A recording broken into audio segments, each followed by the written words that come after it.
So I wanted to start by sharing some really positive engagement that I was part of last week with the regional NHS leaders senior group, in which Prince William joined us to share his thoughts on the work that the NHS is doing in the pandemic, and in particular he wanted all the chief executives to pass on their thanks to all their staff and volunteers for the huge efforts that are being made to support the country during the pandemic. So please go to Need to Know, where you'll see more details on the Prince's engagement with a number of the regions across the country. But as I say, last week he joined the regional directors meeting that I attend weekly.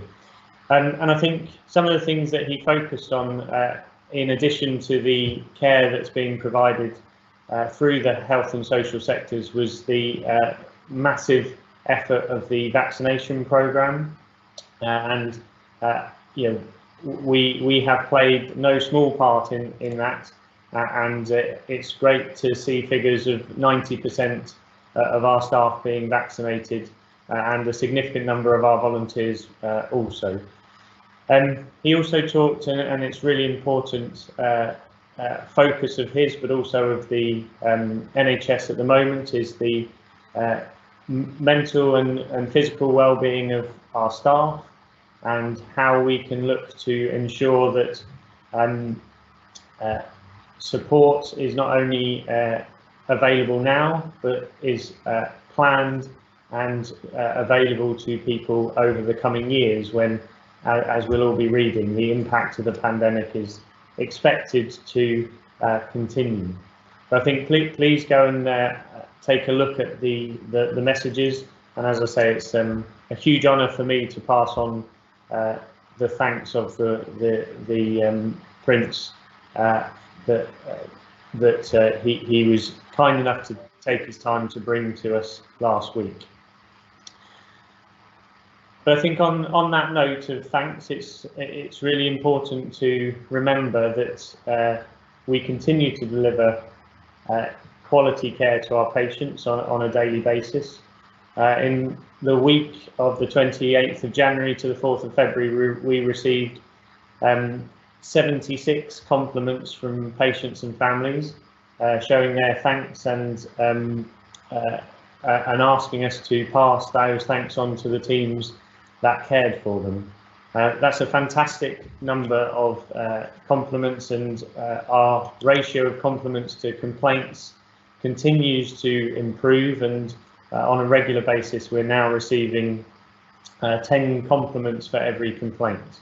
And both equally as important to learn from an organisational perspective, but absolute recognition that we're maintaining a quality of care, especially in these challenging times. I'm just going to show you as well on screen our latest publication of our CQC action plan and progress. We've made strong progress since we were placed in special measures in October, and this latest update that will be available on Need to Know covers the actions that we're taking around bullying and harassment, governance, and our COVID-19 response. We recognise, and did so with our regulators a few weeks ago, that a number of the actions that we've taken and addressed quickly have been around policy and governance, and that we were able to move rapidly through this stage. I think we now need to recognise that in some ways a greater challenge lies ahead, with change likely to take longer to deal with, and we're absolutely committed to ensuring that these initial progress is followed by further work that helps us to embed and sustain the changes that we have made and would like to continue making. We're definitely moving in the right direction, and the organisation remains committed, and I see that when I speak to people across the organisation and to our external partners, that we're committed to change, as well as continuing our excellent patient care. Thanks, Tom. Apologies for being slightly late. I was chairing the compliance and risk group, which is obviously a very important group that we have to ensure we're on track with everything. So, and I'm sure some of those things that we're on track with you've covered. So, and lots of good progress going on. I don't think there's anything particularly I wanted to add. I guess just from a finance point of view, that well, things are very unclear for future arrangements for the NHS, although we would expect obviously that government will continue to fund us, but we don't know what our funding is. But we have our plans in place for what we need to spend, and we've got support from NHS England on those. So I think that's probably all I'd like to mention at this point. But yeah, happy to look at any questions with you.